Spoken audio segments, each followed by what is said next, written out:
ஐந்து கரத்தானை போற்றி, ஆனை முகத்தானை போற்றி, மூஷிக வாகனனை போற்றி, மூலப்பரம்பொருளை போற்றி, சித்தி புத்தி விநாயகர் பெருமானை போற்றி. குருவே சரணம். இணையத்தாரை நிமிடங்களுக்கு வணக்கம். இது மார்கழி மாத ராசிப்படன். மார்கழி மாதம் விருச்சிக ராசிக்கு எப்படி இருக்க போகுது அப்படிங்கிறத பார்க்கலாம். அதுக்கு முன்னாடி மார்கழி மாதத்தில் வரக்கூடிய முக்கிய விசேஷ தினங்கள் அப்படின்னா மார்கழி 1 டிசம்பர் 17. இது தேவர்களின் விடியற்கால பொழுது. இந்த நேரத்தில் நம்மளோட இறை சிந்தனையோடு இருந்து இறை வழிபாடு மேற்கொண்டால் நம்மளோட பிரார்த்தனைகள் நிறைவேறும் அப்படிங்கிறத சொல்லலாம். டிசம்பர் 23ஆம் தேதி வைகுண்ட ஏகாதசி. அன்றைய தினம் விரதம் இருந்து பரமபதவாசல் அடைந்து பெருமாளை வழிபாடு செஞ்சால் நம்மளோட முன்னோர்களோட ஆசீர்வாதம் கிடைக்கும். பரமபதவாசலில் நின்று நம்மளோட இறந்து போன முன்னோர்களை நினச்சிக்கிட்டோம் அப்படின்னா அவங்களோட ஆசீர்வாதங்கள் நமக்கு கிடைக்கும்.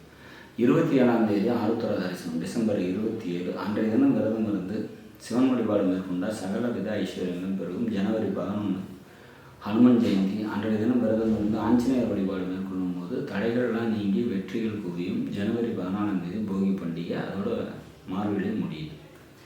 சரி, எப்படி இருக்க போது விருச்சிக ராசி அப்படின்னா ராசிநாதன் ராசிலே இருக்கார். மிக சிறப்பான ஒரு அமைப்பு. 7ஆம் வீட்டை பார்க்குறாரு. அதுவும் மிக சிறப்பான ஒரு அமைப்பு. நண்பர்களால் நன்மைகள் ஏற்படும். கூட்டு தொழிலில் நன்மைகள் ஏற்படுறதுக்கான வாய்ப்புகள் உண்டு. மனைவியிட்ட தேவையற்ற கருத்து வேறுபாடுகள் ஏற்படும் அப்படிங்கிறத சொல்லலாம். உங்களோட 10ஆம் அதிபதி ராசிக்கு 2ல் சஞ்சரிக்கிறாங்க. அப்போ அது சிறப்பான ஒரு அமைப்பு.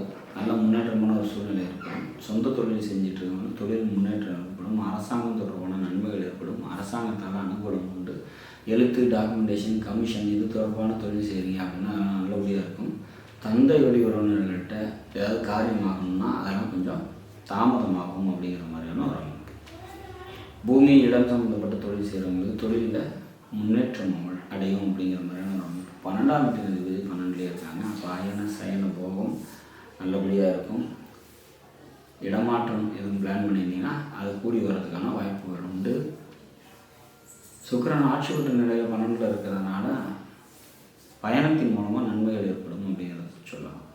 மொத்தத்தில் இந்த மாதம் மிக நன்மைகளை தரக்கூடிய நல்லது ஒரு மாதமாக நிச்சயமாக அமையும் அப்படிங்கிறத நம்ம எதிர்பார்க்கலாம்.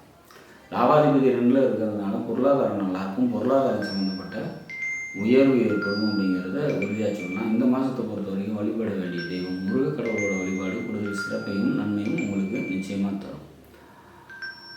சந்திராஷ்டம தினங்கள் அப்படின்னா 27, 28 இந்த 2 நாட்கள் சந்திராஷ்டம தினமாக வரதுனால அன்றைய தினம் முக்கிய முடிவுகளை எடுக்காதீங்க. வெளியூர் பயணங்களை தவிர்த்துங்க. நாடு நாட்டு மக்களும் நலமுடன்